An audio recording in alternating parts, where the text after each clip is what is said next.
pagans weak, saying I fell off, I'm on my prime, like 040 Thierry Henry. I came back on a brand new level, money can't buy the steez. This shit's my money and peace. Don't real my We are so back in the game. Generational Wi-Fi wealth conversations, set the motherfucking standards, breaking motherfucking beliefs.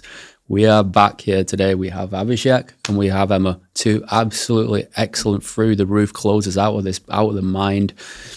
Honestly, we're going to have a raw, real breakdown of just life, general, sales, mindset, everything and above of what it actually takes to win, the mentality it's going to take for you to win in the space and make the money you actually want to. So, my good friends, let's get straight into it. Here I have with me here today, we have Abhishek and Emma, two of the guys that have been close to me for like the past 5-6 months as a part of STS, and I wanted to invite them over to do like a bit of a podcast, free-flowing conversation about sales, mentality, life, everything that everybody wants to know to be able to make it in an online business. So I wanted to introduce these two guys and let you know into their story, to my story, anything raw to the bare bones of what it actually takes and the mentality it takes to actually win in this online space. I will leave everything on the table. Feel free to ask me anything and I will leave it all on the motherfucking table. Because at the end of the day, all I want for you guys is to get the results you want and live the life the way you want to live. Okay? So who do we have first? We have Emma. So who is Emma and why the hell is she here? So I'm Emma. I've been in high ticket sales for the last year now and been inside STS for the last 5 months. And in the last year sold B2B, B2C, fitness, ROI, BizOp, done webinars, done tripwires, anything you can think of, I've pretty much sold at this point. And really the big turning point was when I understood how to actually just have a conversation and the true principles of sales is when I had my big breakthrough months and proceeded to make 20K. Coldest. Easy peasy. Yeah, I'm Abhishek. I've literally been in info now for 2 years. Just made a transition into solely high ticket sales in the past 3-4 months. Yeah, joined STS a couple months ago as well, about 4 months ago. And yeah, just running up a BizOp offer right now. And happy I made the transition. I made the choice to kind of step down from being a business owner and just get in the trenches and stack my skills, make as much money as possible. We're going to really enjoy this guy. This guy loves it. Honestly, we're going to have some good fun with this guy here today. What I think we'll cover first is the difference of why somebody, why people with rough upbringings or poor life experiences or just bad backgrounds usually come into the online space and actually make the most of it, actually do the best. And I'm going to say that because being fired from my 9 to 5 was one of the best things that ever could have happened to me. I was stuck in a repeating pattern for nearly 2 years. 2 years of self-doubt, selling myself on my excuses, limitations. And it wasn't until that switch happened of having no other choice but to make it, to go from the bottom to up, did I actually do something about my situation. So I got fired from my 9 to 5 and it created an internal urgency. Now the problem with a 9 to 5 is it creates this association that you're safe. It creates this barrier this lie that you tell yourself that you're actually safe in your situation when you're not. It actually keeps you stuck. Once I got fired from my 9 to 5, it was one of the best experiences ever because it allowed me to realize that I'm capable of so much more and I have this internal urgency to get up and do whatever I fucking can to make the money I want to. So the biggest lie you can tell yourself is your situation is okay and you're fine where you are. It's the most dangerous place you can be. And I think for Abhishek, you can probably speak on this as well, but I've come from like quite a rough experience in life. I don't know, like what is your personal situation in relation to that? Yeah, I've definitely been through a lot. When I was like 15, I actually lost my dad when I was 15 to be fair, so I've definitely been through a lot. That shaped me a lot as a man. Had like a crazy weight loss transformation as well. So like that was my first experience of like being able to reinvent myself, you know, and I kind of transformed my whole body and I've instilled those same principles into like business now as well. Because if I never went through that, I probably wouldn't be where I am today. Like if I look back in hindsight, I would have just gone down a traditional route. So like only now I can look back after like, that's been 9 years now. Like it literally happened for me, not to me. Like it literally did happen for me because I wouldn't be the man that I am today.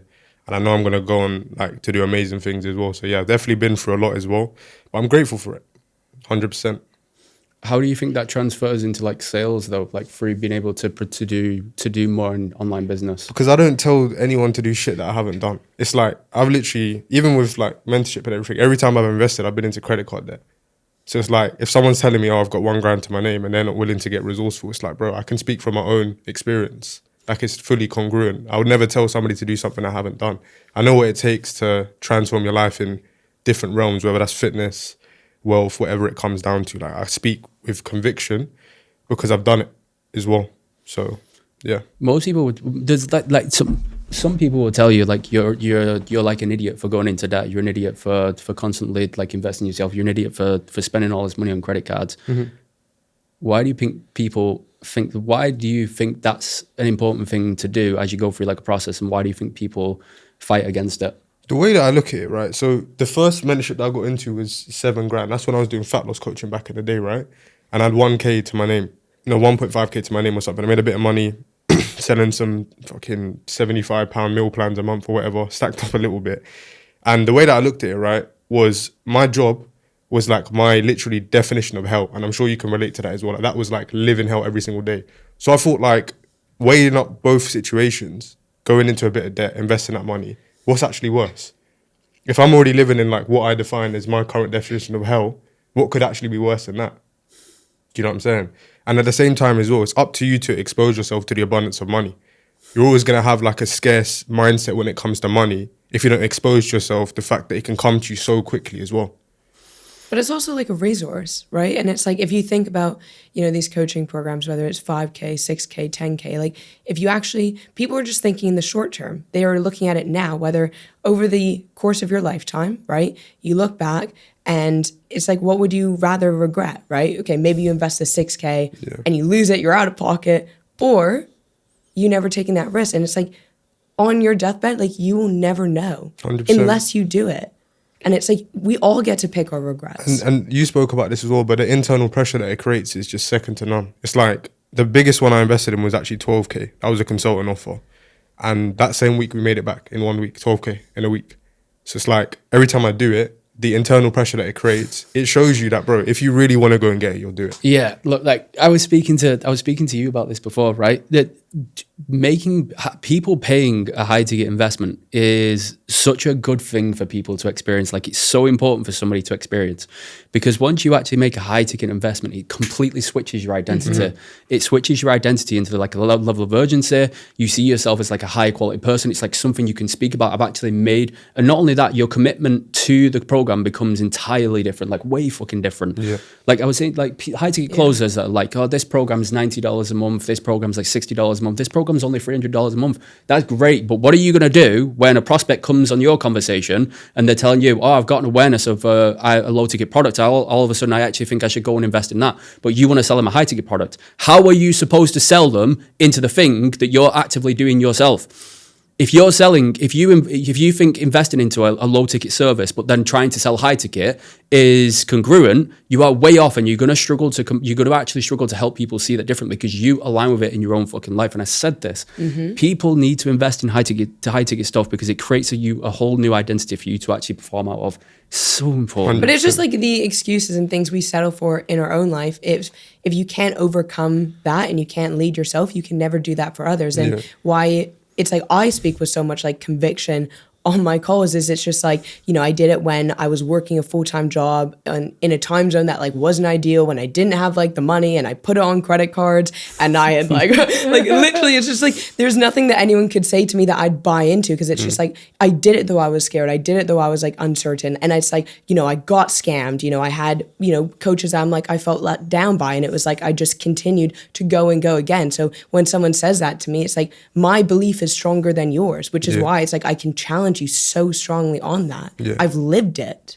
I also think that in your 20s especially, like holding on to money is the stupidest thing that you could do, because inflation is going to catch up with you anyways, right? It's like just sitting there in a bank account. Like, why would you just hold on to money, to just look at more numbers on a screen when you don't even have the skill set to make infinite amounts of money? It doesn't make sense. It's not even just that though. The problem is when they do that, they then buy into that story that money is scarce.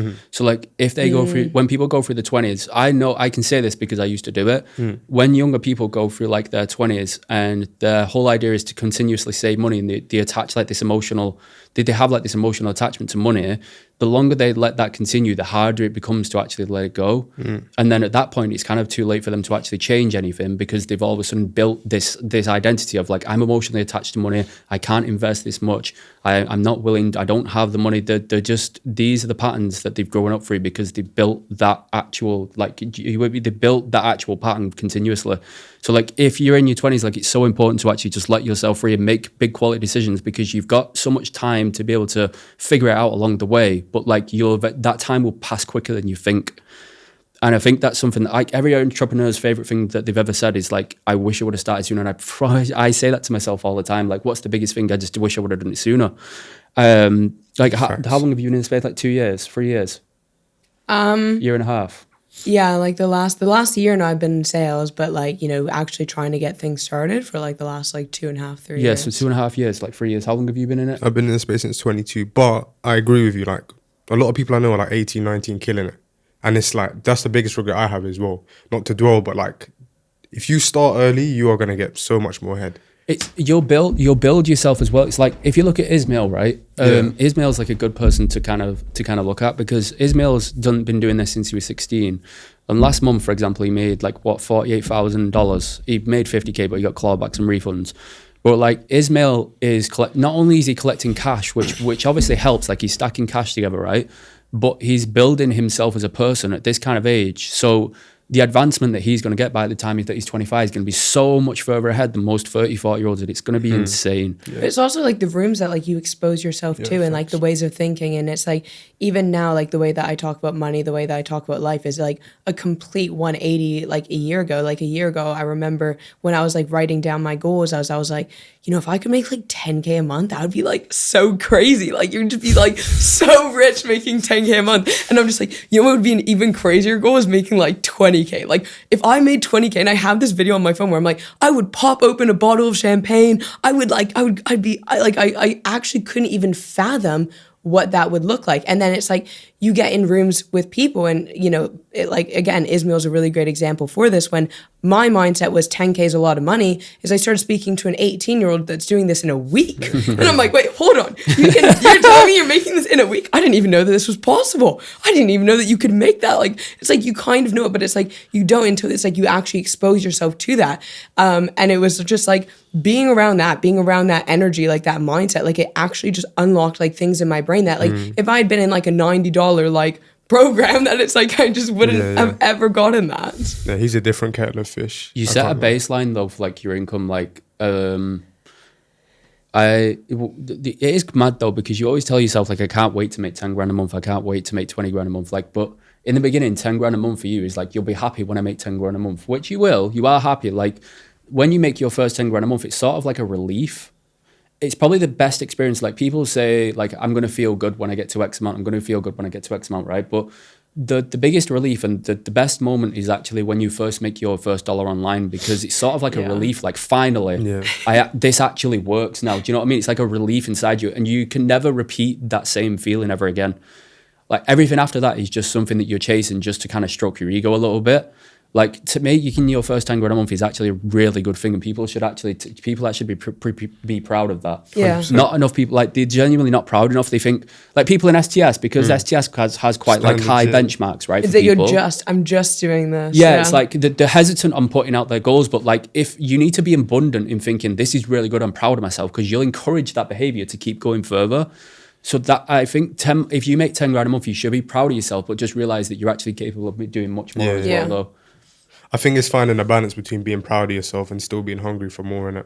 Yeah, it's like you figure out what actually drives you. Because like every single day, I figure out what actually drives you, because every single day I wake up with a tremendous amount of anxiety. Anxiety of like guilt, anxiety and fear. So like the anxiety of I'm not doing enough, guilt of I've still got more to be able to provide for people, and the fear of like it all going away. That fear will drive me like for the rest of my life, because I'll be shit scared of going. I'll be shit scared of going. Yeah, we was talking about this yesterday. Well, because think of like, I don't know, like I think about that podcast recently that like Hormozy and like Tony Robbins did together, and you know, obviously like that sort of like mindset drove him to a certain point, and you just wonder like, is there maybe like a point that it's like, you know, that fear and that scarcity that gets you started, that's very, very powerful. Maybe it stops serving you or stops being the fuel that's going to get you to that next place. I don't know, because I wake up with it every day. What actually goes on in your mind when you do wake up? Like I'm gonna go, like it's gonna all gonna stop. I'm gonna go broke. It's all gonna fade away. So Really? yeah, so like that is the thing. That's why I put in all the hours every single day. That's why I sit on coaching calls for 4 hours today, like 4 hours a session. That's why I'll give people one-to-ones. It's why I'll continue like to consistently make content. It's why I'm like here today, because like if I don't keep up the actions that are gonna maintain where I'm at now, then it'll all, in my mind, it'll just all fade away. That's Well, that is powerful. fair. You need to like maintain like the standards, but you do wonder if, you know, that sense of like, you know, am I going to like lose it all? Like it all going away, like how much that actually, you know, serves you, or if it's just like a storm in your own head. It is a story. It is a story in your own head. But if it works, it works. I wouldn't want to lose it yet. Yeah. I actually don't know where it comes from, because a lot of the people in my family, like they're not mentality driven, they're not entrepreneurial driven. They're just normal people, which I love them, but like they are just normal people, and it's hard for them to comprehend in the way that I think, and I actually don't understand where I get it from. Did that like happen like when you came into like sales, or like was that Nah. kind of always kind of been your mindset? It was actually kind of there. Who was it that I spoke to recently was actually really good. Because I did say I would make this pretty raw. So like when I was in high school, I had like a bunch of friends, but after like high school, I went from like a quite a lonely period. Didn't speak to anyone, just went to college, and I just kind of went to gym, and I didn't really have anything going for my life. I knew in the back of my mind like I could do something, like because I would stick to it, and I had like good level of commitment and addiction. So I started going to the gym, and that built in like a level of addiction and commitment into me even better. And then I was like, I've done, like, what happened is I stepped on like a fucking bodybuilding stage. Honestly, probably the stupidest thing I've ever done. But as soon as I jumped up, as soon as I got on stage, right, and I won the trophy, the first thing I thought was, this was the biggest waste of my time ever. Why is that? Because it was like, honestly, what you have to go through to get in that kind of shape is ridiculous. Like I was starving myself. I couldn't speak to anyone. I couldn't walk. Libido on the floor. Yeah, like the everything was prep is on the just floor. nuts for Like you go in a really depressive state when you're that low on body fat, like really bad. It's mad. Like you just aren't happy about anything. Stepped on stage, won the trophy, and I was like, this is the biggest waste of my time ever, because I'm still fucking broke. Still broke. I think a lot of people go through that though, innit? Like I think fitness is like the prerequisite for other transformation in your life as well. So it's like getting in shape, you prove to yourself that, you know, I can actually accomplish something and I can turn myself into a different person, and you have that confidence to go make money. Because that's what happened for me anyways.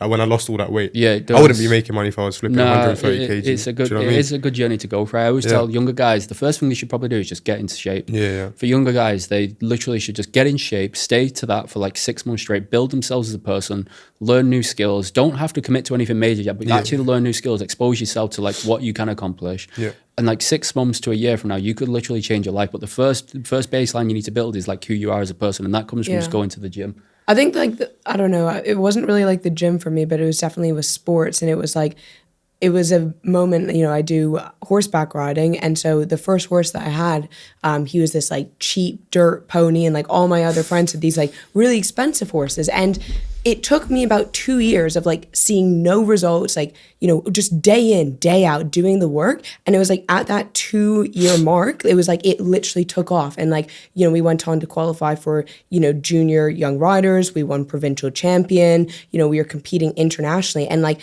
that lesson there that I learned so young at like 13 of just like sticking with something and doing the inputs and having a trust in the process. Like when I came into sales, like I very much had that mindset of like, I don't know when it's going to happen. It could be 2 weeks, could be 2 months, could be 2 years. But I know that if I stick with this and I do the actions required, that eventually I will get the result. I just don't know when that is. Yeah. And I think too many people put a timeline on things where they're like, you know what, I'm going to go into sales and I'm going to try it for 3 or 6 months and see how I do. And that is like why I think people fail, is because it's like they're giving themselves like a way out rather than it's just like, come hell or high water, like I'm going to make this happen, like burn the bridges, and like this is the direction forward. That's actually a good point. Kurt, what's your views on that? Like putting deadlines to achieve certain numbers and everything like that. Do you think that's kind of detrimental? I actually don't know. Because I think... Do you do it? Nah. It depends how you want to look at sales, right? Because sales will literally change your life if you let it. If you actually, it's like the gym, it's like you said, if you just stick to it for long enough, like you just want to show up better as a person. You actually just want to improve yourself as a person. You want to be able to make more money. Sales will give you the ability to do that. It will literally change your life, but you've actually got to give it what it deserves. and it actually deserves time and patience and actually commitment to it as well. It deserves a proper obsession with it. Because if you genuinely give it that, it will treat you, it will reward you as such as well. People that just want to skip the line, they've just got commitment issues. It's like timeline on what you could do it next week, you could do it in a month, you could do it in 2 years, but as long as you actually do what you're supposed to do, then you'll get where you want to go. So talking about obsession, like what did your obsession look like when you came into high ticket sales? Bro, it was crazy. Were you taking like 2-3 calls a day, or Bro, was this like Kurt? Right, this is the problem with closers, right? This is the actual problem with fucking closers. Closers are not self-reliant. What I mean by that is some of you are so dependent on somebody to show you the way instead of figuring it out for yourself. When I got into sales, there was a point where I was doing free offers. So I would go to the gym, I would wake up, I would have triage calls booked in whilst I was in the gym. So I would do triage calls from 9 a.m., 10 a.m., 11 a.m. No, they were every half an hour. Sorry, they were every half an hour. 9:30, 10, 10:30, whatever. Right. But the point is, I would go in and out of the gym, and I would take sales calls. I would take triage calls. So I'd go outside, take a triage call, come back in, lift weights. As soon as I was done in the gym, I would go home, take calls on another offer from 1 p.m. till 5 p.m. I would rip deals there, and I would go from 5 p.m. till 1 a.m. That would be a repeated cycle for like that was a repeated cycle for like 2 months straight until I'd made my first 10 grand a month. That is literally obsession to just literally doing whatever I can. And most people they're so dependent on what everybody else thinks they should do that they don't think for themselves to put themselves in the position where they want to make money. You mentioned, you always talk about your why, about your mum, right? Like helping your mum, putting her in a better position, like the kitchen and everything that you said you wanted to buy. How was that your main internal driver back then when you was first coming up and starting off in your journey? Do you know what? I looked through because I was questioning this the other day. Because that was always there to be able to help my mum, right? It was always there. And it still is today. But when I looked through my camera roll recently, my little nephew that's on my screensaver, when I got fired from my job, he was actually born then. And for whatever reason, like ever since he'd been born, like that switched me into a completely different, I have no idea why, but I actually thought about that. He's probably part of the reason why I was actually able to get out of my own way and actually do something about my situation. Here's a banger question for you, actually. So now you got a little man or little girl? I've got a little girl on the way. Little girl on the way? Yeah. How do you think that's going to shape you? 'Cause I bet that's going to be different. I actually have no idea. Because, right, here's the thing, right? When my sister had the baby, this is raw as well. So, like, when my sister had the baby, was pregnant, I didn't meet Cassius, my nephew's name. I didn't meet Cassius for like the first 2 weeks he was born. Because I was like ignorant to the idea that I'm not interested. I don't want anything to do with this kind of I don't know why, but as soon as I met him, like he completely shifted and I'd like absolutely adored the kid. I still kind of hold that same mentality to like the baby that's on the way now. Like I have like this, not resentment, but like this association that things are going to end up worse. But like, I think things will probably end up better as a better quality person off the back of it. Mm-hmm. Because I'll probably look at the baby and I'll look at her every day and I'll be like, you need to go harder, innit? Yeah. It's so funny because it's like there's actual stats on this, and it was like, so many people, it's like they think that it's like by pouring more almost into their personal life that it's like it's this fear that it's going to take away from business, it's going to take away from like this. And it's like, men that are like married and like in like relationships actually make more money than guys that are single, which you wouldn't think, because you'd think, oh, these single guys can just like lock in, go all in and like only do this. But the guys that it's like they actually like have that for whatever reason based on the stats make more money. I've heard the opposite though. Let's talk about this from your perspective, Kurt, because I know that when you started, you said you were single, right? Like you didn't really chat to even like friends or anything. Like you were just in your room. What's your views like in the very beginning stages of getting into sales or any realm on having a relationship? Fuck. Or does it just, do you feel like it just depends? Because I've seen it both ways. Are you in a relationship? Like no, are you? Nah, she came out of one. Yeah, that shit burned to the ground. Like being in sales and like trying to do that, like just did not work. It did not work. Yeah, I think in the beginning you probably shouldn't have. In the beginning of like your journey, you probably shouldn't have like an actual relationship, because I think you need to figure out what it is that I think you actually need to figure it out in a way of like, you're going to have to make certain sacrifices to realize what it takes to actually win. Yeah. Like me locking myself in a room for 6 months straight actually allowed me to figure out what I am, who I am, and what I'm actually capable of. And I think it's easy to be in a relationship and let certain distractions remove you away from like that journey and that what's it called? Like self-realization. Let's just call it self-realization of like who you are.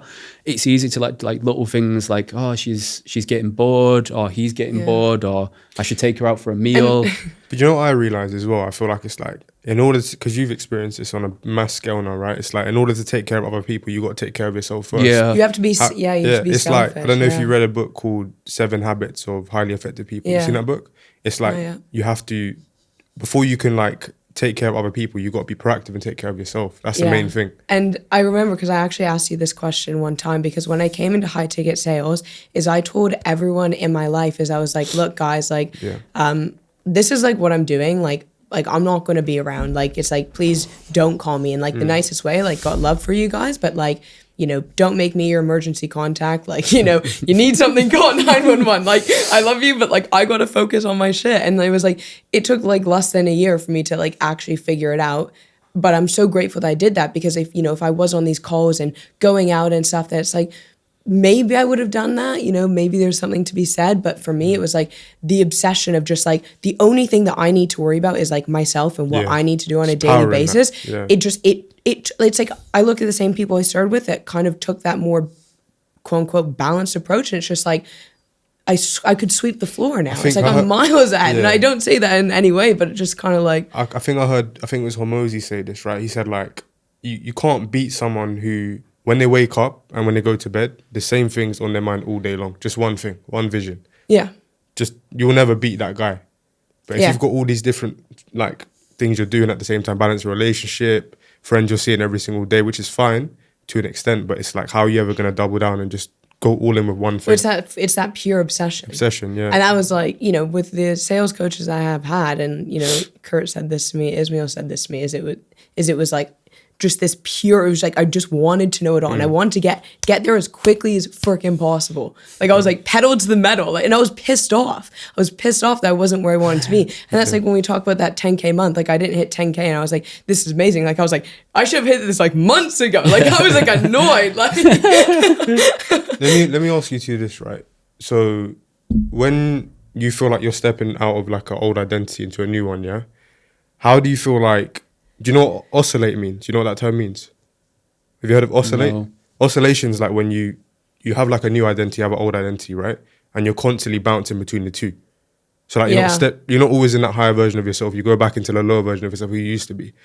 Do you feel like you had any periods on your journey where you kind of like bounce between the two, in a sense where you're leveling up now, but you went back into old habits? Like you start making money, you might start blowing it or just doing stupid shit. Did you ever have times like that? Yeah, there was. I have done it before. It's kind of like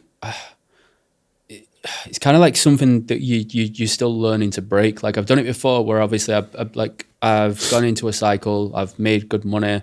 But then because I've made that money before, it's still like I'm still attached to the old things that I used to do, but experiencing them at a high level. So it's like I want to experience that thing again, but I want to be able to do it with now I've actually better money. Yeah. Does that make sense? So like I'd had that situation when I was broke, but then obviously being able to have that situation whilst I had money. So that was always like an exciting thing and I wanted to experience it. But then it ended up like still the same. They were still the same person. They were still the old identity. I was like, I've outgrown this so much. So it's like I came to that I had to come to that realization of experiencing that to then realize like I'm past this. Do you now, feel like now it's like you're all in with who you are now? Like you never really tend to go back to your old self. Yeah, no, it's hard. It's hard now. Like I've definitely grown certain qualities that have just made me. Like people, like being in Manchester now is quite hard because they still have like this, they have a level of like closeness to me now where they feel like they can just text me and do this. And while I'll appreciate it, but like my identity just puts a whole stop to it. It's just like, I'm not going back there. I'm not doing 100%. It. Just doesn't serve me. Because the people you're around, right? Like whether you realize it or not, I feel like when you go back to certain people you used to hang with in the beginning, naturally you're going to start indulging in certain habits you used to do anyways, right? And it's just the people. And the easiest thing to do is just cut them out.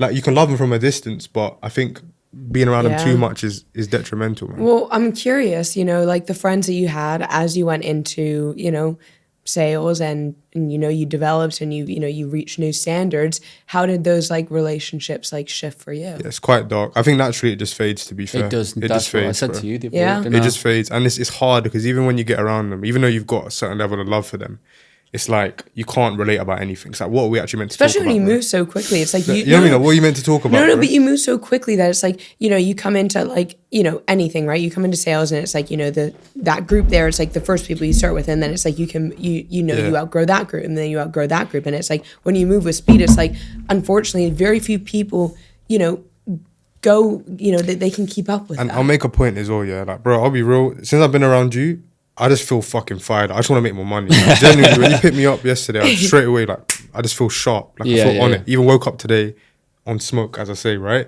And it's like, if I go around certain people I used to hang with in the beginning, I believe in energy so much. It's real. Like, I won't feel the same.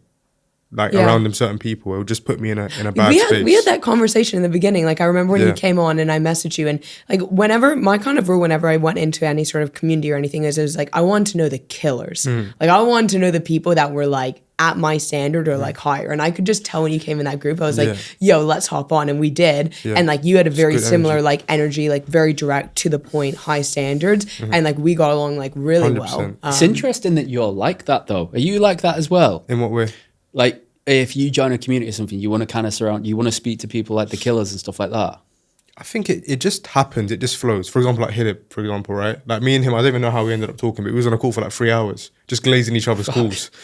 But it's like just Who's natural winning? vibes. Yeah, I want to be surrounded by winners. Yeah. Like I want to. Because I've never done that. It's like it's not like I want to like when I say that it's not like I'm like oh like I want to like network and get to know you. It's like I think- those are the people that's like I want that energy. Like it's like I want. I think people just naturally gravitate towards you. Like when you're like someone that's That's what it confident. is. Yeah. Like I'm not being big headed, but I don't like go out of my way to speak to anyone. It's Nah, just, if we talk, like me and Emma just naturally, Hillip, yourself. Yeah. Do you know what I mean? Yeah. So, No, I agree with you. Yeah. I've been the same in most communities. When I joined Bill's, people just reached out to me. And Yeah. yeah, because here's the thing, and it's like, why is it so important to like post your wins, right? Because it's like you gain like a reputation. People Yeah, like come to know who you are. And it's like, for me, it's like even the other day, someone's like, I feel like I'm in here every day and Emma's posting wins. Like, yeah. Damn straight I am. Because it's like, then when you go to apply to these offers, it's like the recruiters like know who you are. It's like, if you then, it's like, say you need another like role or something, it's like these closers are like, oh yeah, like, I'll put you on. And it's just like,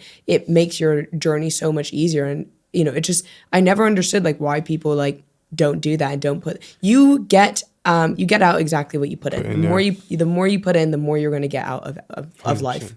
It's the exposure. So like when I post the STS leaderboard, what the guys have got to bear in mind, like business owners are following me. So if they can see you like making good quality commissions, they're like, who the fuck's that guy? How do I get hold of him? Do you know what I mean? So it's not like I don't just do it for me when I post you wins. Like it's for you guys as well. It gets your name out there, your exposure. You can then speak to other people. People become aware of who you are. They start connecting you. Like it just gets you opportunities as well. It opens doors. 100%. And you don't know what those doors are going to be, but it's just like, just getting your name out there and the exposure is like massive. And it's like, there's always like a certain amount of reps in the industry that it's like they will make like majority like of the money, like to be honest. And you see a lot of like kind of these like subpar reps in the space that have been at like 3-5K for the last like 3 years.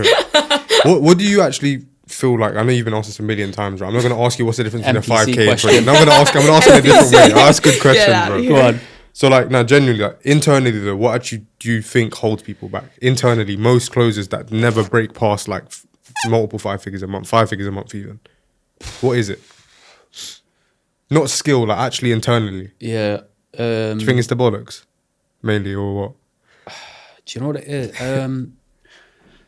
I'm curious for your answers. That book that David Jacob that I posted on my story the other day, it's actually a really good book, and he'll probably speak about this. I can't remember to its entirety, but it speaks about the two types of people that are usually that fall into success and the ones that don't. And it's called something, and I'm pretty sure, don't quote me on this, it's called locus of control. Yeah, I've seen that. And the people that are willing to take I take heavy responsibility for a lot of things in my life, and it's like the people that are most in control of their situation usually end up just naturally becoming successful.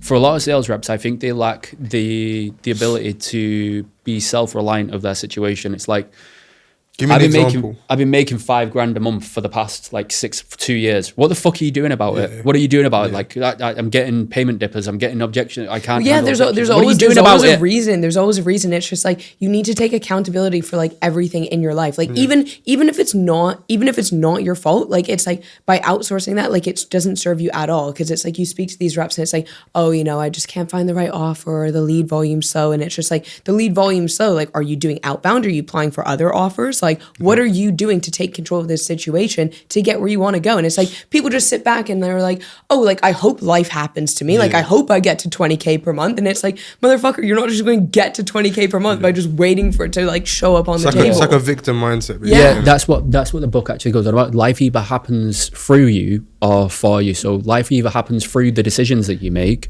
or it just happens for you. Yeah. And what you decide is what you get. So like people that are settling for that's because they've decided to settle for a $5K a month like sales job.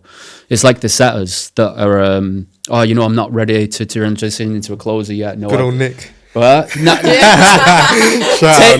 out. I need Nick. I need Nick. Don't leave Nick alone. I need it. But like take phone setters for example. Shout out Nick. Shout out Nick. Nick Real one.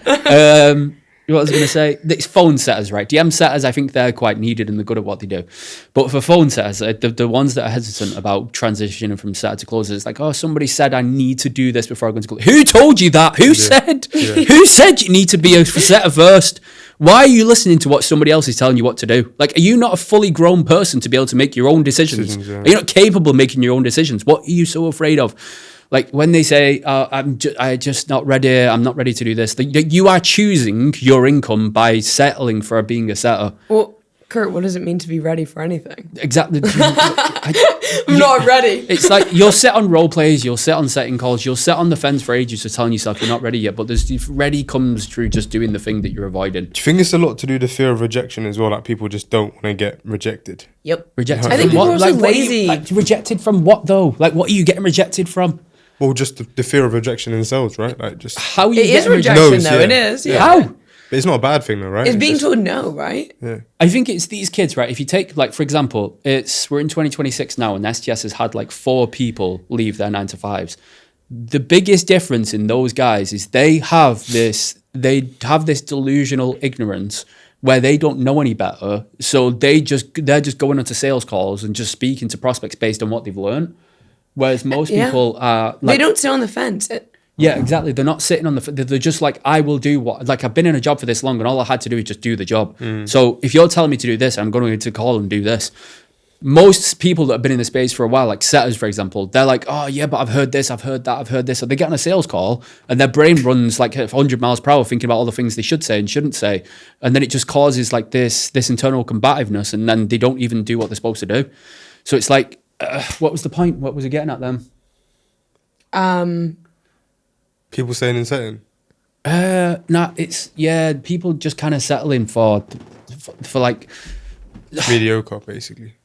It's like the delusional confidence of not knowing any better for 9-to-5 guys, right? So people that have been in the space for a while, they're just told they think they should do a certain thing, but then they just lose. They lose the whole purpose of like the being here. They become too reliant on what everybody else is fucking doing.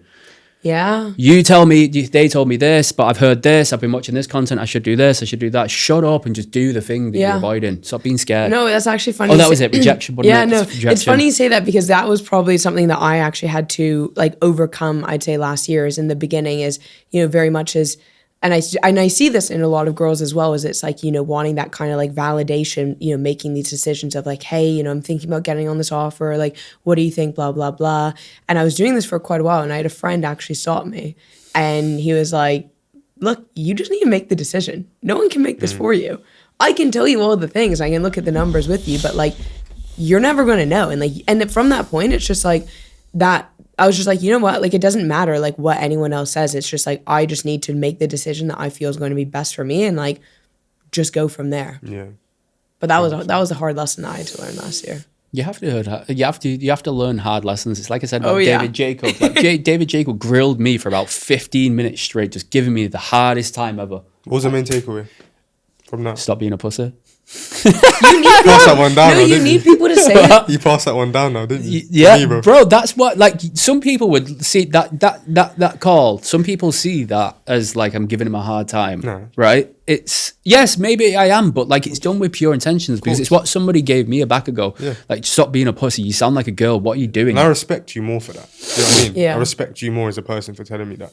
But you need people that can just tell it Hold to you you to a straight. standard, And like yeah. I think that's probably like one of my favorite things about like you and Ismail is you're always, both of you always gave me just very direct, just tough You love need when people like that in needed. your life, And there man. were certain times where it's like I was going to Ismail and it was just like how I was feeling was not matching like the data, right? I'd be like, oh, you know, I feel like I can't close. And he's like, Emma, you're closing at 90%. Go take a deep breath. Go to the gym. Like when we were doing like our one-to-ones, it got to the point where I'd message him and he'd say, go walk away for an hour, see how you feel. If you still feel like you need a one-to-one, then we can hop on. Yeah. But he always was very direct with me. Do you know which why I that's good though? Because appreciated. that shows him, that's teaching you to become like self-reliant on Exactly. yourself. You And don't become dependent on him. And that, you know, like I honestly give so much credit to him because even when we reached the end of our one-to-ones, is he was like, you don't need any more. Like, you're fine. Like, go out there, do your thing. And I was like, are you sure? And he was like, if you want to do more one-to-ones and like we can possibly discuss this, but he's like, at least for a week. Like, he literally wouldn't even let me buy them. Like, I'm like credit card in hand being like, let me pay you. And he's like, nah.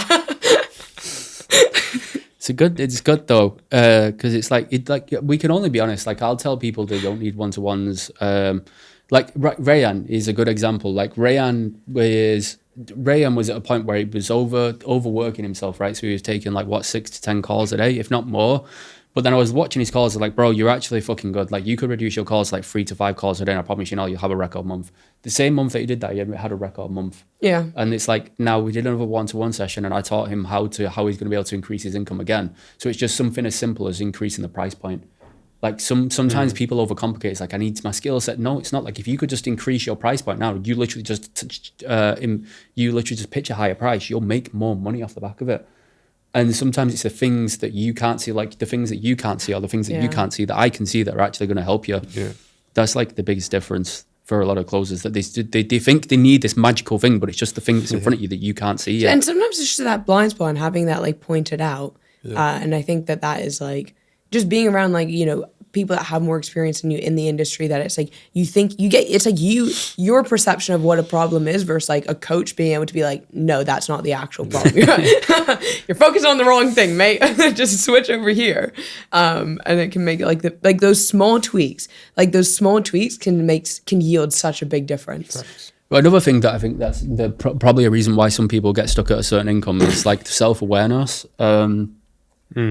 What I mean by that is like, if you're just not naturally aware of like how humans think, or how empathy wise, or like naturally humans are very judgmental, right? So if you look at you as a closer, right, your job is to basically present yourself in the best way possible because people are going to buy you. And there seems to be like this common factor of closers turning up with a shit background where it just looks piss poor. Yeah. I'm just thinking, how are you asking somebody for a significant sized investment when you show up in such a way? Like, people are not going to buy off of that. It's just, they don't have that self-awareness to think, my background's really fucking poor. Yeah. Why don't I do something about it? Yeah. They just sit there with a fuzzy camera that's like Laundry in the blurry. background, Yeah, kids laundry running in the background. around. Fuck. Yeah, that's what I was talking about. I think you could probably agree a big part of your success as well, just the way you carry yourself, right? Like, Yeah. the way that you Yeah. was like showing up. And I've taken a lot from that as well, like nicer apartments, fucking tight t-shirt on. Do you know what I mean? Nice Yeah, trim. him showing up to the cause of the Yeah, Carlos like call, just like. carry yourself to that standard, innit? That's what it Do is. you know what the first time I ever joined a coaching session with Bill, the first thing he said is, you need to stop wearing tight t-shirts, bro. Is it? I said stop. Really? I did stop for a while, just bought bigger Fuck. ones. That was the first thing that The he said. legendary dry fits, bro. But to be fair to him though, like, I used to be really big, like, he used Is to be it? massive, and Yeah, he used to be like in the camera, and Okay. he's just like, what, you need to fucking take a step, be like a bodyguard. I was like, fuck, okay, fair enough. But again, that's just like having that social awareness. Like he's actually Yeah. not wrong. Some people would take that with like in a Wrong combative way. I intentions. was just like, nah, fuck, he's just the actually truth, right. innit? But it's just- yeah. Yeah, and that was something that, you know, I was told when I came into sales is that like white belt mentality of just like being open to. What? I didn't want to interrupt. Can you not kick the bottom of the table? Oh shit, sorry. It's always Kurt, man. Sorry, Yeah, go on. He's you're doing right. this. He's kicking the table like a fucking toddler here. I was trying to It's all right. It's fine. breaking your concentration. He can edit it anyway. It's fine. Oh man, What the fuck was he I saying? don't know what then? I was saying. It didn't break my concentration. You're carrying That was it. yourself in a white certain belt, white belt mentality of just like, you know, being open, being coachable, and like, you know, when I came to you, it was like the very first call that I did with you. I brought a call review, and I was just like, all right, tell me everything that's wrong. Like I'm fully like, and you know, I'd gone through, you know, some sales training before, which was, you know, very solid, but I knew that I still had lots to learn, and you know, it'd be very easy to go in there with like an ego and be like, And I think that's where, you know, reps in the space like do get a bit stuck, is when they have gone through these coaching programs, and it's like they almost get rigid in these like old ways instead of being like new and adaptable and keeping your mind open to other ways Yeah, of doing that's what I things. said. I won't invest in nothing else. Like I'll be honest with you. Like I don't genuinely feel like I need to just tamper with what's going on in my head. I just need to execute. That's it. And then Yeah. just come with certain questions. It's probably a fair point. Like Can't the- be fucked for that, bro. I don't know. It's in a way of like, it depends on what you invest in, though, right? If you invest in things that are obviously going to take you to the next level, then I would highly encourage that. Sales training, I do emphasize that quite a lot. Like this, I specifically want this to be like the last sales training you should ever feel you have to invest into. But I would also encourage reps to like actually invest in themselves to get to the next level all the time, because it's like, this is probably why people struggle with A types, or how you perceive A types, right? People that are doing well, or they've already made an investment before, it's because you have this hesitancy around investing yourself. I don't really want to keep investing in sales training. I don't really want to do this. So it's like when your prospects are at a decent level, all of a sudden it's like, well, I don't really do it. So I'm struggling to see the gap because I'm being a massive pussy. But I think when people are in my DMs, knowing that they're not when they want to be in, they're still like fucking trying to do that annoys me, because it's just like, fucking stop selling me on your shit. Stop selling me on your limiting Yeah, beliefs. stop selling me like- on your limitations. It's so No, that's boring. my favorite thing that you say. You're like, I don't even buy my own. Like, why would I buy yours? And I'm just like, Kurt, it's such a cold line. Like, and I remember like you were cooking me like in the DMs as well. Like when Was I? yeah, oh my god, you were like cooking me. And like the funny thing is like I knew that you were like right as well, which is like why I refused to hop on like a sales call. But the whole thing, Abhishek, that I gave to Kurt was I was like, well, you know, I'm on this offer, and like, you know, I want to see how it goes for like the next like 2 months, and then like if I'm not where I want to be, then I'm going to do this. How'd you handle that? I can't remember. No, how would you handle that? What? I'm just gonna wait until X. I just want to see how this goes, and like if in 2 months like I'm not where I want to be, like then I'm going to do this. Well, I actually don't know. That's a good question. Because now I'm thinking, how did I actually handle it? They cooked her. Well, yeah, no, you absolutely cooked. Well, I mean, you came back to like the congruency angle, right? And the congruency angle of like, well, if a prospect wasn't where they wanted to be, they knew that there was more out there for them, and they knew they were capable of that. What would you say to them? Why didn't And you I take was your own like- advice then? My advice was I was just like, well, if you're not where you want to be, and you know that there's other opportunities, and you're settling, or you're scared to take that leap, right? I started to get that on my calls. It literally started that 1 week that I started messaging Kurt, and I was giving him this kind of objection, as I started to see. I had a prospect say this to me, and I genuinely didn't know what to say to her, because I was like, I'm bought into this kind of like limiting like belief myself, and it was like the second that I was 50-50, and I was like, you know what, fuck it. No one has ever made less money by getting better at sales, and I'm sure that, you know, I'm sure I can learn at least one thing from like Kurt. So I was like, pulled the trigger on it, and it was like, honestly, I think by far probably one of the best investments that like I've made. And it's like you said, it's like the second that you actually take that action, it's like it's that change, and it's so hard to describe that to people. But I've never had that objection on a call since then, ever.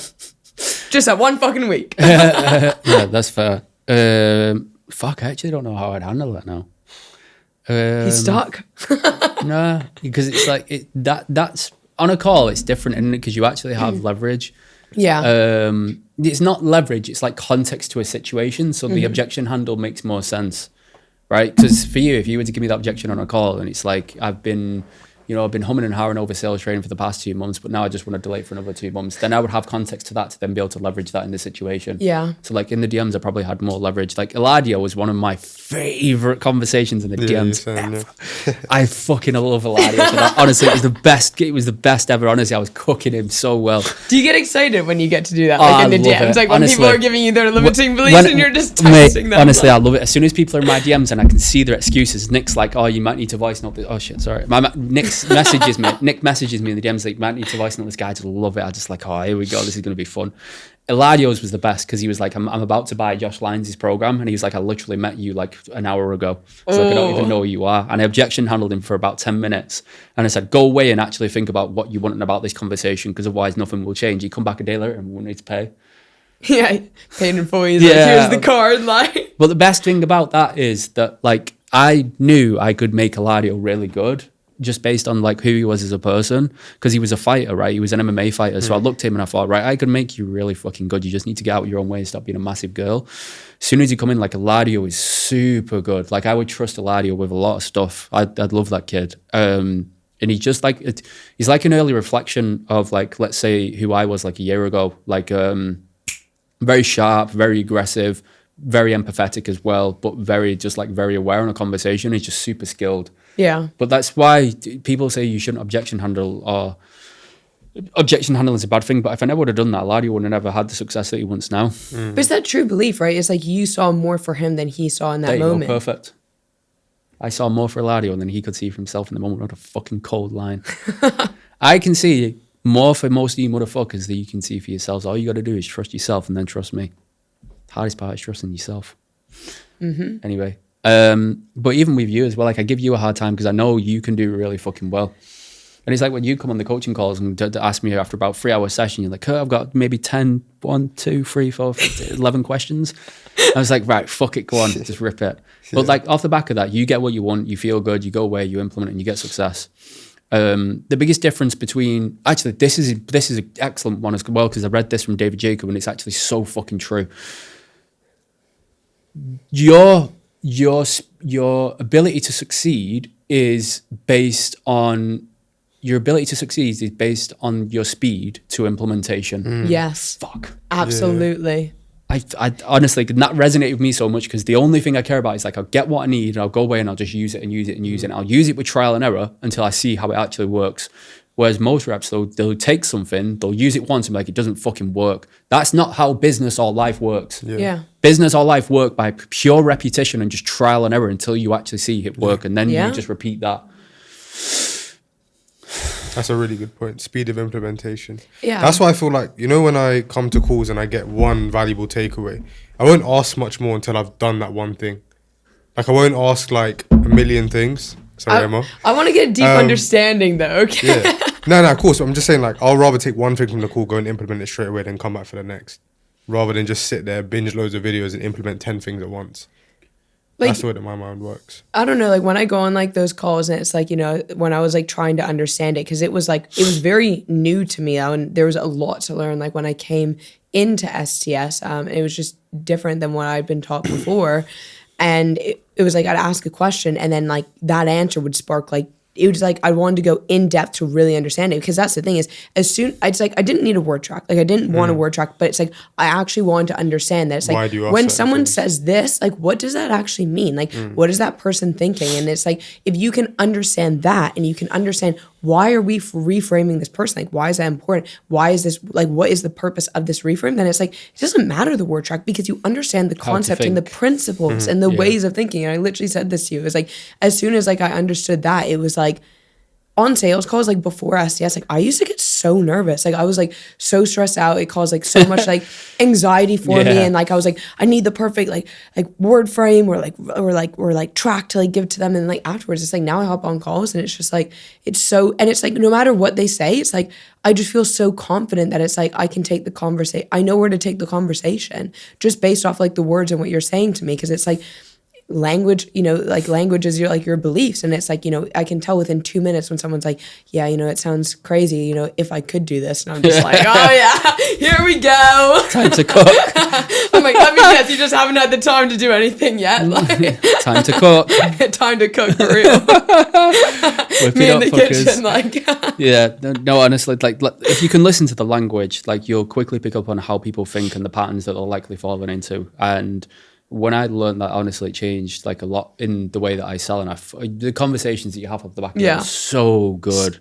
And so powerful and like Yeah. deep. And it's just like, and that was like the thing is like at the end of my calls, it's like I have people like in tears, like thanking me, and like they're messaging me after and they're like, I'm like, it's like, and you're having hard conversations, you're challenging these people, but it's like, you're doing it in a way where it's like when you actually help them, you help them like make that move that it's like what's been paralyzing them, you help them do that. It's like the gratitude that it's like they feel is like it's a very cool feeling. Yeah.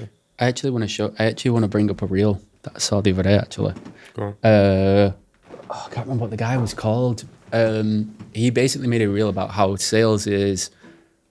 That's my not phone. mine. Wrong phone. That one's mine on the table. Do Oh, you? he's gone. To be fair, we can just keep. He's out his way out. You've been going for 56 minutes. Really? No way. Wow. I don't jump out there. Wow, Oh, yeah, that's unlock it. mad. Big key. Push it down. 56 minutes. That's crazy. Sorry. He can't open a door, guys. I'm We're cooked. What was he saying then? You wanted to get a reel up. Yeah. What was he called? I'll cut to you. 'Cause if you... But no, like what? Can we still roll me and Emma? Yeah. We've got 4 cameras. It's up to you where you... Yeah. I'm doing a bit of a rough edit, Okay. live edit, which you can have. Okay. Yeah. with it, Cool. but it's my, Easy. My choice is where to cut the camera. Yeah. Okay. Fair. Okay. So you can choose whatever you want to do. Because what I find for most people now as we grow SCS is gonna. I think I can take SCS really far, but the point in SCS is to actually help people experience better quality sales journey than they have previously. Yeah. Because I had to go through so much on my own of like struggling, doubts, no Yeah. opportunities, no network, no people to kind of be there. So I want to be able to give people that circle where they can feel good about what they're doing, the decision that they've made, and be able to have the success they want. But what I find is there's still girls or females that are hesitant on joining the program itself. So I actually want to introduce like you as like the STS girl side, because I think a lot of people can buy into like you as a person, your story, what you've accomplished and how actually good you are as a sales rep. And I think if we can do that, a lot of girls especially will be able to actually have a lot more success in sales just off the back of that. Well, I just think like the quality of like training and just, even you said like the journey and just like learning about state and just like the way of thinking that I think so many girls would just get so much out of it. And like it would just, I just think that it's like the quality of training is just like, parallel to none, to be honest.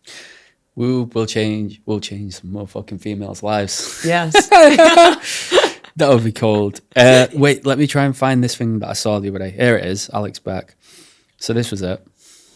At least $20,000 a month as a remote sales rep. So you could turn a random no-show on a Wednesday to a shopping spree. Chances are you're doing something wrong. Your sales team has probably indoctrinated you in some type of NEPQ styled script where they want you to find the pain, expose the pain, dig into the pain, and then ask consequence questions. If you keep using NEPQ, you will only be able to sell low-level prospects for the rest of your life, plain and simple. People will not take you seriously. Now, we both know the more expensive of a thing that you could sell, the more money that you could make. Let's imagine you are selling something B2B to somebody who is making $100K a month, and they want to get to $200K per month.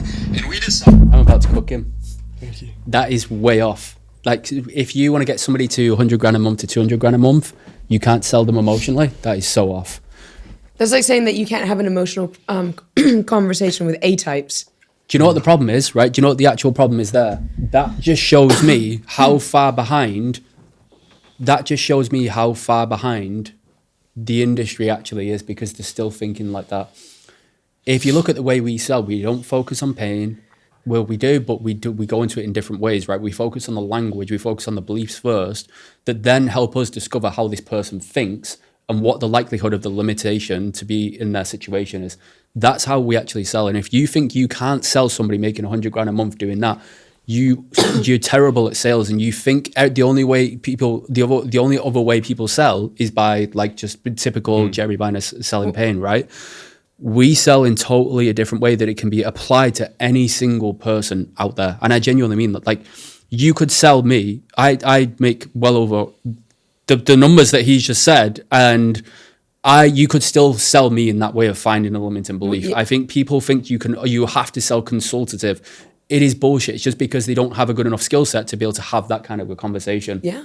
And I can like fully stand behind that because I've sold on, you know, a B2B Alex Hormozi portfolio offer, and I was speaking to 7 and 8 figure entrepreneurs, and, you know, I very much used that framework, and I was speaking to a guy that was doing, you know, his business was doing 30 million.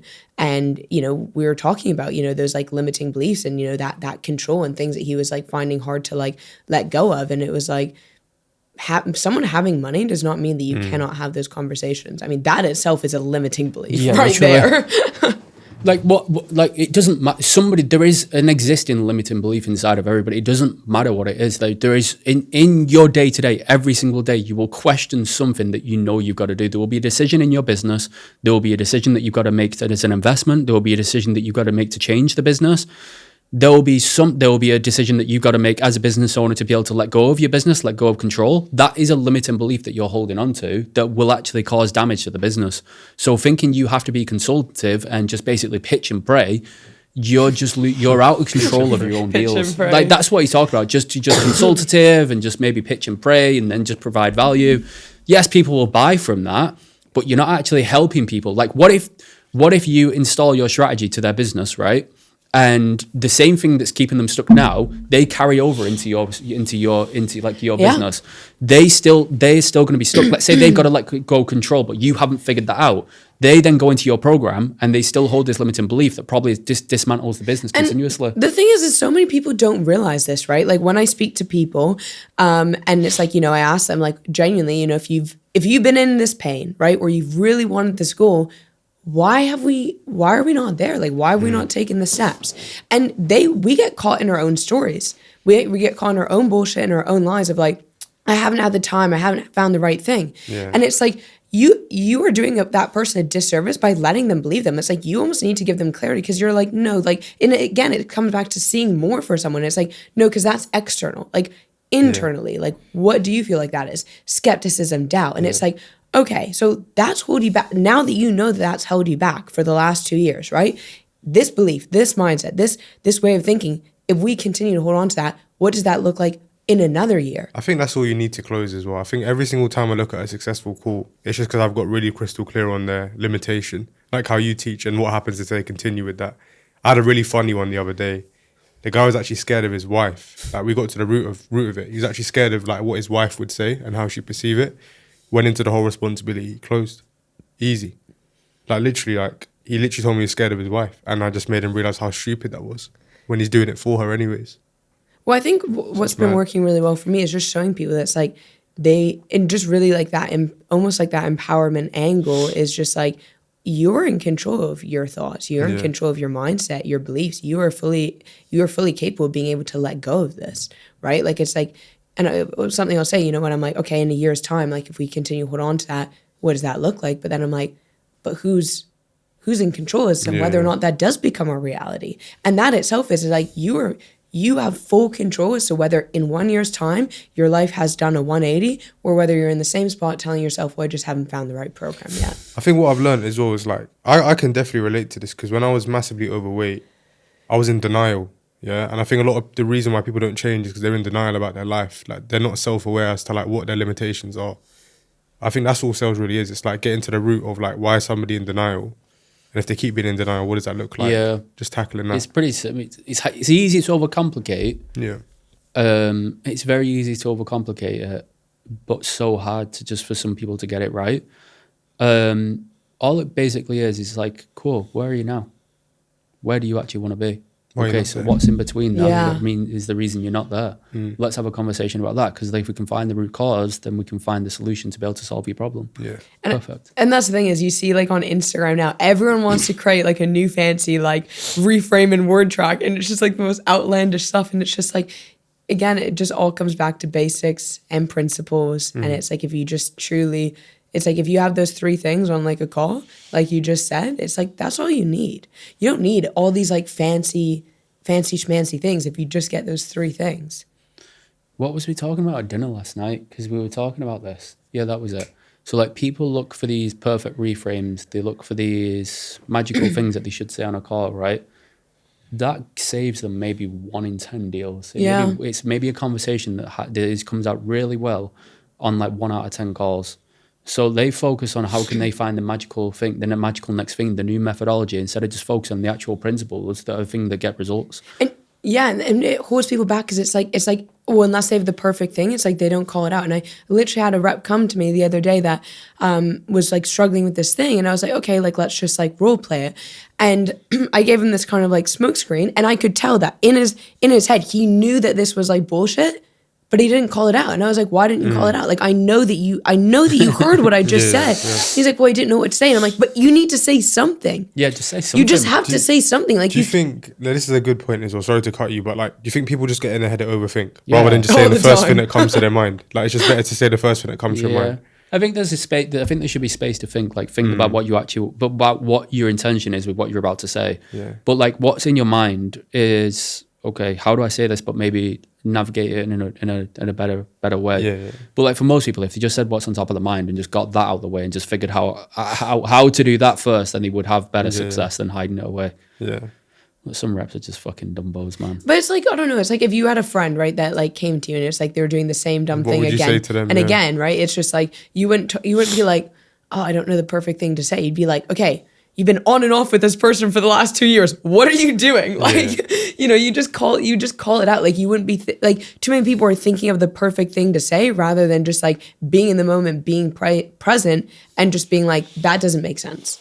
You want to achieve this goal, but like you haven't had the time in the last 10 years. That doesn't make sense. If you just said that on so many more sales calls, you realize you get so many more sales. Like it's so obvious, but they don't say it. Yeah. It's like that call with that guy that I had that I won't name his name, but like that call that I had, and he's basically like, I want to think about it. I'm like, are you honestly serious? Like genuinely, are you actually serious? Like after the conversation we've just had. And it's like me saying that, he's like, fuck, he's actually not wrong. You know what I mean? It's like if you just say what's on your mind, like you probably get way more deals than you expect. Yeah. Like that's the thing is even like it's like we were like talking about, it's like now it's like there's no word track, there's no nothing. It's like genuinely just like saying like what comes to mind, and it's just like my close rate was like 100% for like I had a 2-week run there. It's just like if you just are like really like have that confidence, have that conviction, you see more for them than they see for themselves, and you keep it fucking simple. Like And do you know what it is as well that comes back to? I've realised that a lot of the best sales reps I've spoken to are just kind of stupid. yeah. They're not actually smart. Like they just have the balls and they just say what they want. Because like, is this a fair observation to make? In school, was you academically careful very with this smart? one. No, I'm not gonna call you dumb. Genuinely, you seem like I'm messing with you, bro. No, you No, seem like genuinely, someone- I wasn't smart. yeah, you seem like someone who just like you've got fire in you, but you wasn't like super academically smart, and it's not in a disrespectful way. No, I actually Yeah. wasn't smart. It's just like it's like I said before, those 9-to-5 guys, they actually don't know any better. So they just do exactly what they think they should do. Yeah. It's the same thing with us. I'm curious, like did you do like quite well in school? Yeah, but I was a bang out though. I used to sweat hard in school. I was Yeah. grafting, but I'm not naturally smart. The problem with but smart people can tend to be like in their own head because they overanalyze or overthink. Yeah, there's like everything. over analytical Yeah. like Yeah, types exactly, that it's like it exactly. like holds them back. Like it's So they consider everything that can go wrong before everything that can go right, right, and the yeah. wrongs always outweigh the rights as well. well, that's like one of my favorite things is like everything has a price to it. Doing nothing keeps you safe today, protects you today, but it's the most expensive thing in the long run. Yeah, facts. But I have noticed that though. A lot of the sales reps that make the most money are actually kind of stupid. It's a common theme that I've seen. It used to piss me off, to be honest. Like when I first got started in sales, I'd speak to these people and I'm like, oh my God, this guy doesn't have a brain cell in his head. Yeah. How are you making this money? And Is that I was me? like, and you know what it was? I was like, you know what, Emma? The difference between you and them is that they're just doing it.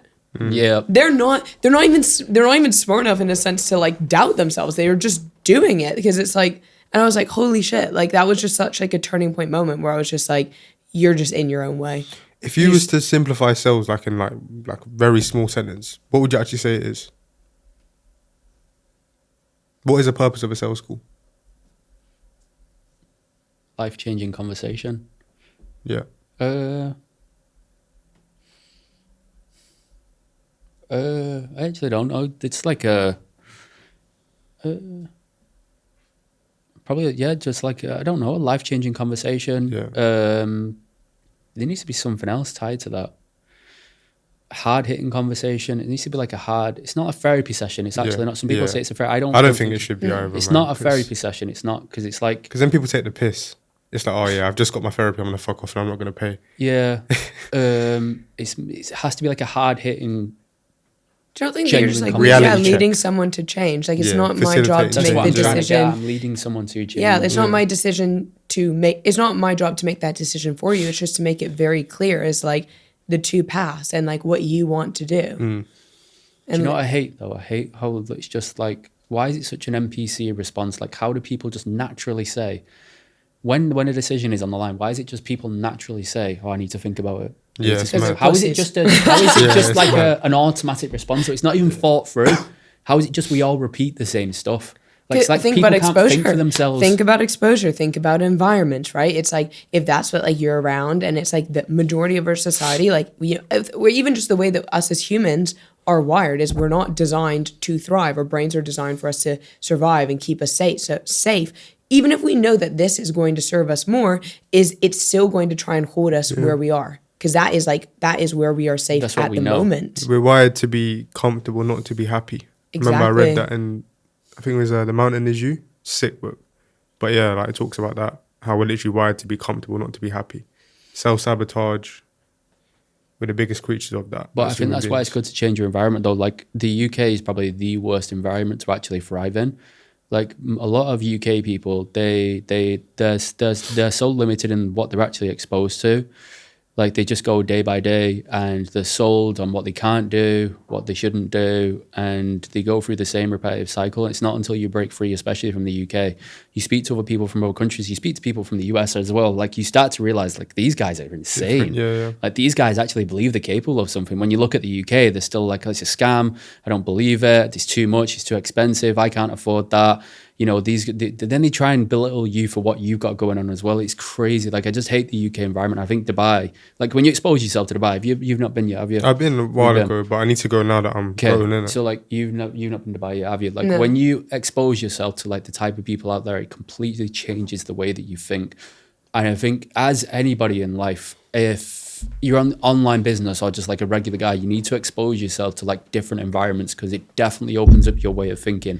It gives you a new lens to see the world from. And some people are stuck in the same environment for their whole lives that then they feel trapped. Yeah. And again, it's kind of like this like UK like mentality. And like, you know, I've seen this, you know, half my dad's side is British, and every single one of like my cousins, like it was like you go to university, you get a job. And like when I said like, I'm not doing this and like I'm going to figure this out like online, like I believe that it's possible, like they thought I was all nuts. And like I actually didn't speak to like my dad for about a year coming into this because he thought I was like going down like a completely like wrong path. And like even my family, like now, it's like now that it's like I've gone and done exactly what I said I was going to do, is it's like they can't believe it. Like, and all of them that have gone to university and have taken this path, it's like what the things that they thought were promised to them, these jobs and stuff, it's like, you know, barely being able to like live by themselves after going and getting these like fancy like degrees and all this. And it's just like no degree,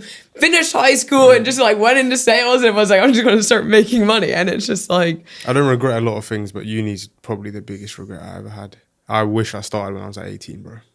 Genuinely speaking. I'm so glad I didn't do it. Right now? Genuinely. I think uni's so cooked. Andrew Tate said it best. How did he word it? Somebody needs to fucking flip the burgers. It's like somebody needs to fucking flip the burgers. But like there's somebody, like it is what it is. Like you either believe you're capable of something or you don't. It's just. But if you want to live an exceptional life, you're going to be an exception, and it's like you know, it's it's like, you know, the people out there, it's like many people are never going to achieve their goals and their dreams, not because they don't want it, but because their actions are not aligned with their words. Bars. If you want to go somewhere you've never been, you got to do something you've never done. It's not the way I make decisions. So really, how do you make decisions? Well, I take time and distance between them. How long have you been making them that way? X amount of time. Okay, where has that left you so far? Well, it's left me here. Okay, you satisfied with that? No. Okay, so do you want to keep making the same decisions, or do you want to start making different decisions? Different. Why'd you say that? Well, you could just keep making the same decisions. I mean, you've been okay with it for the past 5 years, so you could just keep doing that. Bro's just spitting bars. Do you find yourself doing this like in your like personal life as well? Like, do you find yourself even catching like language amongst like friends and family and things like that? I don't speak to anyone, so it's hard to say. Where Abhishek, do you notice that? Yeah, I do. To be fair, I do. But I don't bother with certain people. You know, like I feel like you can't Can't even be fix bothered people. to reframe them. You're just like, you're cooked, mate. you can't fix certain people. Nah, I don't even really- try. yeah. Because to be fair, I was in the car with my mum yesterday, and I fucking love my mum. But Yeah. she speaks some of the things she speaks about are just like, Yeah. and it's just whatever. Like, why do you even bring it into conversation? We just let it go. Like, It's real.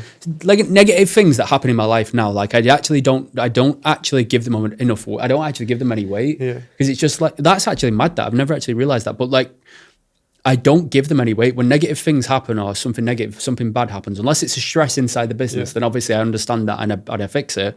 But like a stress in like normal life of like people around me, like negative experiences happen, I actually just don't hold any weight to it. I just let it go because it serves me no interest to actually listen to it or just take it on. Do you know what I've come to learn over the past couple of months as well? Yeah, is like nothing in life actually has meaning unless you give meaning to it. Unless you assign a meaning to something, it actually doesn't have any meaning. It's all an illusion in your mind. Because like I've been through a lot of ups and downs over the past year. Like especially when I was running my business, we actually got to a good spot. All of a sudden, that all got taken away from me. And I was like, do you know what? Like I've been here before. I've proven to myself I can make money. I can go do it all again tenfold. But that's the thing is they can take it all away now, and it's just like you could get right back to there. You know what I mean? It's like you could lose your offer. You know, you could take away all the money. And it's like I have a skill set no one can ever take away from me now. That's what I like. It doesn't mean shit. Like exactly. it's like that's I think the coolest thing about it is it's just like no one once you learn sales, it's like no one can ever take that away 100%. from you. The best thing about the online space is like the opportunities that you can give you like this. You can go from a setter to closer, or you can go from a closer to like management, you can go to sales agency. You have so many opportunities to be able to make life-changing money in this space. I think some people just see it as like, oh, I'll just make a bit of money online. It's not like that. You can actually build a good quality career out of this that'll last you. Not only can you take the skills with you, but you can actually build a full-time business with this as well. People don't realize how powerful this info space is. Like, it's actually ridiculous what you can actually do. And it's not like you need amazing qualifications. You just literally need to be good at what you do. And people will have a respect for you. Genuinely, all this, the B2C offers and stuff, like just biz op stuff. How long do you think that's actually got left? Like, until you fully milk the cow? I actually think it'll grow. I actually think it'll grow bigger because more like if we keep good quality offers, like I actually think it'll grow bigger because more people are internet aware. More people are more people are learning trading and they're learning how to trade and they're making money from trading. More people are leaving like the 9-to-5s. I think it'll get bigger and more people will become like this awareness to like, okay, you can actually invest in an online program and actually get success out of it. The same thing with like high ticket sales. Like you obviously help Shelby. So if you take Shelby's offer, like people are leaving the 9-to-5 and coming into remote sales, people are just realizing that you can actually, the stuff, online money actually works. Like it actually fucking works. It's not a scam. Like you retard, stop being silly. I had this video on my phone, like when I made like my first my first sale online, and it was just like that moment. I'd say there's two moments I really do remember as a sales rep, and one was my first sale, but the second was my first 10K paid in full. And my first 10K paid in full, like that was like the moment when I did my calculations between, you know, I came from like a hospitality background, and I was like, wow, this is like 2 weeks of me working. Like this is 2 weeks of a paycheck that I just made like in an hour. And I was just like, is this real? Like it was kind of that moment. I was just like, you're like, I'm waiting for someone to say like, psych, I'm just kidding. Like this isn't real. And then it's like you see it come into like your bank account at the end of the month, and you're just like, what the fuck? Like what the? And you're just like, it cannot be real. What's the most you made in a single day? In a single day as a commission only rep? Just life, bro. When I was in Mexico as a business owner, as a business owner, 28 grand. 28K. That was when I was in Mexico, actually. Did it just feel normal though?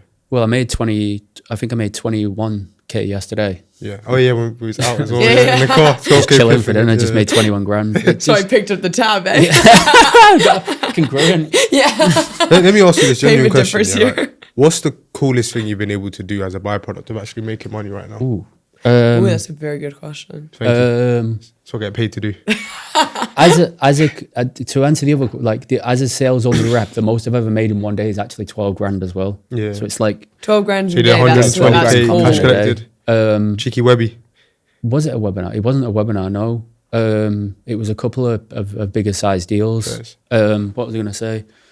The best thing you've done since like, making But money. do you know why that's important? I'll go into your other question, but do you know why that's important? When I did a 12k day, me experiencing that allows me to, like, for example, like ever since I've done that, I've showed other people. It's like people that invested into SCS have then got on to close like 120k deal and done 12k comms in a day. Yeah. Like Nicky Morris did like 15 grand comms in a single day. Like Nuts. that is just Yeah. kind of Whole like, paradigm shift. I had Yeah. to do it to kind of tell them that there's a way you can actually Yeah. do It's that possible, as well. yeah. You can do that. The coolest thing that I've been able to do.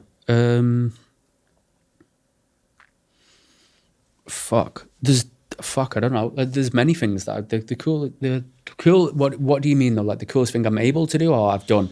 Something that just showed you the power of like how money's actually just a tool.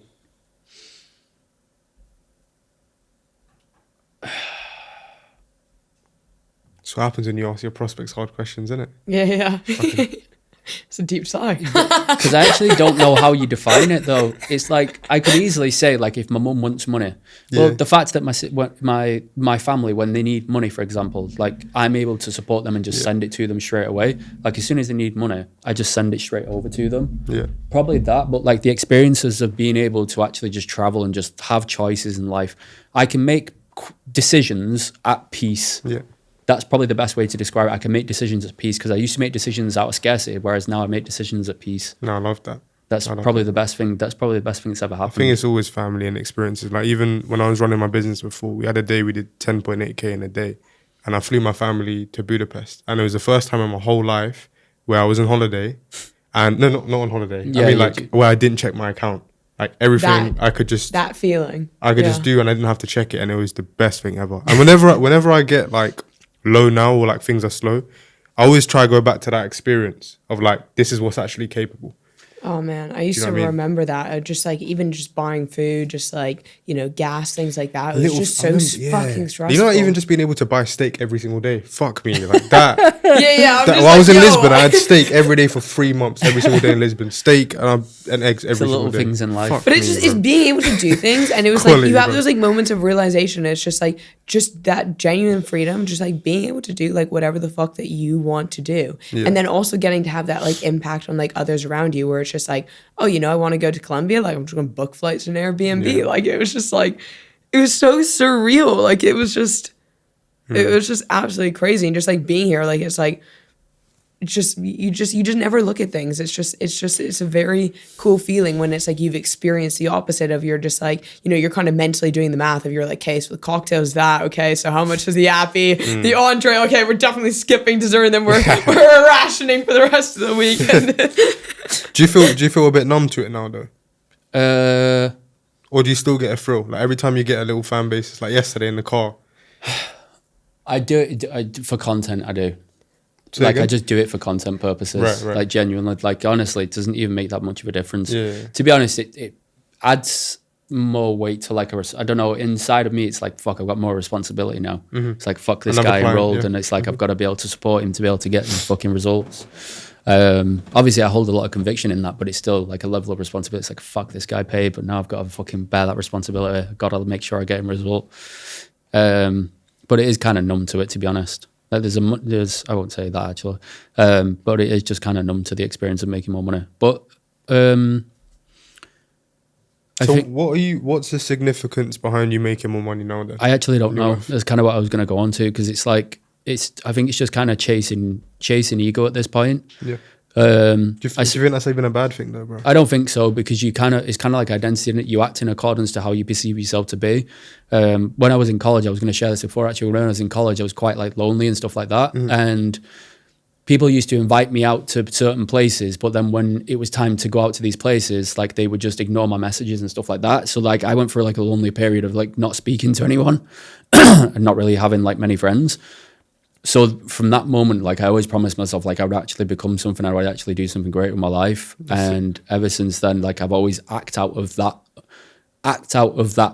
thing still like I've got a point to prove that I'm still someone. Like, I'm trying to prove a point to people, which is a good thing because people say like you shouldn't. It depends like what you want out of it, right? You shouldn't. We had that It's like conversation. we spoke about this thing called. Have you listened to Relentless before by Tim Grover? Tim Grover. I've read it. Yeah, read it. Well, he talks about the dark side, right? Like everyone's actually fueled by something dark. Whether you choose to acknowledge it or not is up to you.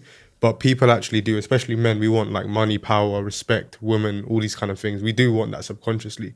A lot of men choose to like ignore it, or even women. I shouldn't generalize, but we choose to ignore it. But you should lean into it instead. So like for you, that experience where you felt lonely and you felt missed out, whether you know it or not, it probably actually drives you more than you even know. Yeah. Oh yeah, but because that's the thing is like that. It's literally what we say is, if you're thinking of, the gold medalist that's going to run faster for the freaking tiger that's behind them, like pain, anger, even that scarcity, that fear, it is such a strong driving force. And like when I came into high ticket sales, like I was pissed off. Yeah. I had so much anger and that carried like, I can very easily like tap into like that energy. Like when I'm at the gym, like it's not like, facts. you see some of these girls at the gym and it's like, manifestation and like, like all these vibes. And to me, like I'm in there and it's like, I could kill someone in the gym. Like it's just like. Fucking hell, man. Fuck's sake. We might have to wrap it up with a Q&A because it's been going for like 2 hours. Yeah, let's run it. Holy shit. Do you want me to ask you from the phone? So it's just like Yeah, you can. I mean, we'll go for yours if you want, and then we'll go. I've kind of interweaved them inside the podcast. Been Questions sneaky I had. like that. Yeah, do you know what I mean? Yeah, Karen leading the conversation. We didn't even know. Let me see what people have asked. When you get uncomfortable and you don't have drive. I'll just run any. I'll run any. I know what Kurt thinks. Kurt's gonna be like Nah, NPC. because for us all to ask like the first one, dumb bro. Don't answer. Don't ask me stupid questions. Like stupid question. Right. Like what are you lads, actually trying to ask me? And you ask me a stupid question. What we are doing now, we're exposing silly questions. Oh, okay. Is closing a forever thing? Like for people, should it be something? Okay, Nah. let me rephrase the question. How long should you actually close for until you move on to something I else? think it depends on what you actually want to do next. Sure. Because if you want to go into like coaching, you should at least do it for a bare minimum of like, let's say a year, 2 years. Like probably 2 years, to be honest, because you're going to have to try a lot of different stuff before you figure out that you can actually coach. You're going to have to understand people. Like this seems, like you said before, this seems to be like the new thing. Or everyone just going coaching in 2026. Okay, what have you actually learned? What can you teach people? What can you coach people? What can you help people through? Do you understand that people are going to go through struggles? Do you understand people are going to go through mindset blocks? Are you going to be able to help them through that? Or are you just going to panic? Like how much are you actually leading yourself in your own life to be able to lead others? That's probably a good question. Because like, are you actually ready to be on a coach? Like, no, you what? You think just because you can charge people a significant sized investment now compared to making commissions, you think that's what you should do? No. So then you're only thinking of yourself. You're not actually thinking of the people you want to help. There's your problem. So that's why you'll only last like a couple of months before actually being a good quality coach. So there you go. Hilib says, question to Abhishek, what's the science behind Indian head bobs? I don't even know what that is. Fucking Hilib. Oh man. I don't even know what that is. The head bob. Oh my gosh. Fuck. If you could speak to younger Kurt, what... Could you sit up a bit, please? Your hand. sorry. Fucking hell. Keep it just- Sorry, it's alright. If you could speak to younger Kurt when you first started in sales, what advice would you give? Just one piece of advice. What a fucking question. Who asked that? Samar Mardi. Samar. Yeah. If what was the question? If you could speak to younger Kurt when he first started in sales, what would you say? Like, what advice would you give? If you could speak to Kurt when he first started in sales, what advice would you give him?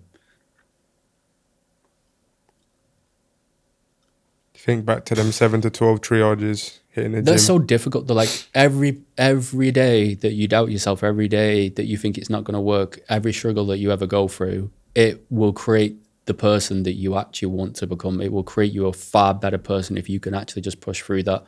So like I promise you now, even though you think it's not going to work and you're trying to sell yourself on reasons why you shouldn't do it and you should give up, just find that one particular reason that you know is going to drive you further, because I promise you that journey will create you into a whole different, better quality person. And off the back of that, you will make it work and you'll make the money you actually want to make. That's probably the side question to that then. I know you spoke about, there was like a point when you operated out of like a place of scarcity where you went to go get a job or some shit when you started in sales. Tell me about that. So what, I got into sales, I invested in Close the Cartel, I got fired from my job that same week. The first month I hadn't gotten an offer. I still had a little bit of cash. I had like maybe £1,800 left saved over. Didn't have a job, didn't have an offer to sell for. How old was you these times? Huh? How old was you these times? How old was I? Yeah, 27. 27 then? Yeah. But when that happened? Yeah. Fair enough, man. It's crazy. So didn't have a job, had expenses to pay for, had bills to pay for. And then leading into February, it was going into my birthday. And I remember panicking and I was thinking, fuck.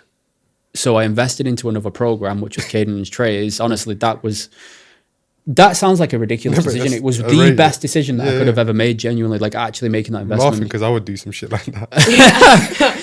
Only 1,800 left, might as well just put it all on the line. Like. And then talk about burning the boats. A month into Caden and Trays, I got on Tues's offer. But then I had to make the second payment for Caden and Trays, and I didn't have any money at that time. So then I tried getting a job to be able to cover the payments for that. Went to the job interview, and I was like shitting bricks. And I went into a couple of days after the interview, I basically didn't get it. Bro, I was in a bad headspace. Like I had bad headspace. Like I was proper, like I didn't actually know what to do with myself. And I just said I remember just jumping on Tuesday's offer, and I just like that you just got to fucking do something about your situation, or that you've actually got to do something. I just smoked calls every single day. That's when I got that third offer. That's when I took 3 offers on, got them 3 offers, just did everything I could to make my 10 grand a month. Then the month after that, I'd literally made 10 grand a month, and I was like, thank fuck for that. That the relief of that was insane. Yeah. The relief of that was actually insane. That's inspirational, bro. I didn't speak to anyone either. Like, imagine how bad this would be, though. I actually didn't speak to anyone. Like, actually, no one. There was no one there. No one understood the situation. No one what I was going through. I was literally just in my own head, like thinking, what should I actually do with myself here? That's sure what you can do in those moments. Yeah, I'm sure you knew that going back to a job was never an option for you, though, right? Like, you was never going to give up on it. Because I know, like, with my whole heart, bro, like, I'm never going back to a job. Yeah, I think I hold the same mentality, bro. Because it's like, if I didn't get fired from my 9 to 5, getting fired from my 9 to 5, not getting that job is probably the best thing that actually ever happened to me, genuinely. Because it does keep you safe being in a job. It keeps you in this structured routine. It keeps your brain telling you things are fine, things are okay. They're not that bad. It's like the story that you tell yourself, it's not that bad. It's things will work out. The rationalization. Yeah, the justification, the rationalization, it all keeps you stuck in this never-ending pattern. And then the next thing you know, it's a good enough couple of years down the line. Same situation. Some of these questions are so shit. You should just outreach and just say to them, look, if you want to learn how to ask better quality questions on sales calls, there you go. That's all leads over there for you. Bro. What? That's all leads over there because they can't ask questions. Fucking hell. It's not setting the standards, bro. It's just the same generic shit. Female perspective on STS. Could ask Emma about that. Big Emma. What's your perspective on Set the Standards and high ticket sales in general? Been getting a lot of female leads recently into STS. My perspective on, I mean, the training, it's like we were kind of talking about earlier. It doesn't matter, whether, you're a guy, a girl, SpongeBob. Like, I promise you, learning how to understand the basics, the principles, the way people think will allow you to truly change your conversations. And, when I came in, like, my close rate jumped from 30% to 90% on my offer within 2 weeks. I've maintained very, very high close rates on multiple different offers. As soon as I understood that, and yeah, there is a lot of guys, but it's a male dominated space, right? And I'd say even like the guys inside the group, like they are all so supportive, and it is, sometimes I think, with Instagram things can be perceived a certain way, but on the inside, like Kurt is, one of the most like down to earth people that it's like he truly will go above and beyond. And I really do mean above and beyond, because I would always show up with like 1,000,001 coaching questions. And, it was never like, oh, Emma, okay, we're on the hour, we got to go. He would make sure everything got answered. And he would check in, with the girls and say, okay, is there anything that you guys are like, you're struggling with, you're seeing on your calls? And, there are certain things that, as a girl that, that you would have like guys like, if you were selling a dating offer, you'd get these guys like hitting on you, and how to handle that and what to do and how to empower women, and just really being able to help and coach and support that is, there's a lot of support. And I would really say that, no matter who you are, like you can really change your life. She's only saying that because I paid her. Yeah. Sweet. Well, look, gangsters, we're probably gonna have to wrap this up. So it was a pleasure. I hope you enjoyed this. We're just waffling nonsense about sales and mentality in life. Like, it is what it is. I'm sure you'll get some good stuff out of this. If you took any value out of this, please feel free to leave it in the comments. And if they want to find you on IG, they find you how? Yeah, it's Emma May, M-A-Y is my last name. Emma May, and they find you? Abhishek_KNW. And if you want to find me, please don't. Not if you're asking those questions. Yeah, not if you're asking these kind of questions. Is there anything you want to leave them with before we jump? Any takeaways?